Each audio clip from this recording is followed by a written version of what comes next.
Neutron का मतलब ही, और न्यूट्रॉन के बहुत यूसेज है जो हम आगे जाके न्यूक्लियर फिशन फ्यूजन में और डिटेल में समझेंगे। तो जब बात करी जाती है कि चार्ज क्या होता है इलेक्ट्रॉन प्रोटॉन का, तो उसका समझ लेना कि जो कुलाम्स ने अपने एक्सपेरिमेंट से निकाला था वो क्या था। उन्होंने बोला कि इलेक्ट्रॉन का जो चार्ज होता है, charge of an electron is equal to 1.6 × 10⁻19 coulombs. ठीक है, ध्यान समझना, इलेक्ट्रिक चार्ज की यूनिट क्या है, कूलाम। डोनेट कैसे करते हैं, सी से। कितनी वैल्यू है इलेक्ट्रॉन की, 1.6 × 10⁻19।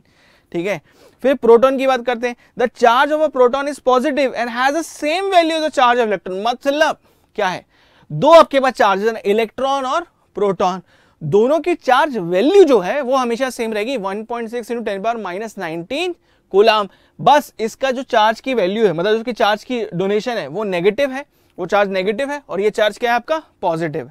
ये किसको अट्रैक्ट करेगा, ज्यादा से ज्यादा इलेक्ट्रॉन्स को, नेगेटिव को। और नेगेटिव किससे अट्रैक्ट होगा, प्रोटॉन से।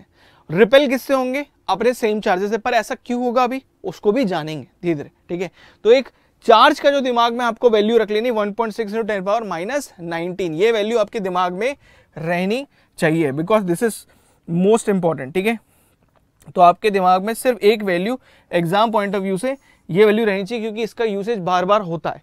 हाँ, मोस्ट ऑफ द एग्जाम में आपको ये वैल्यू गिवन हो जाती है, तो अगर याद भी नहीं तो चलता है, लेकिन फिर भी दिमाग में रहेगा एक अप्रॉक्सीमेट वैल्यू, तो it will give you a extra boost. ठीक है, एग्जाम में भी काम आते हैं बहुत जगह पे।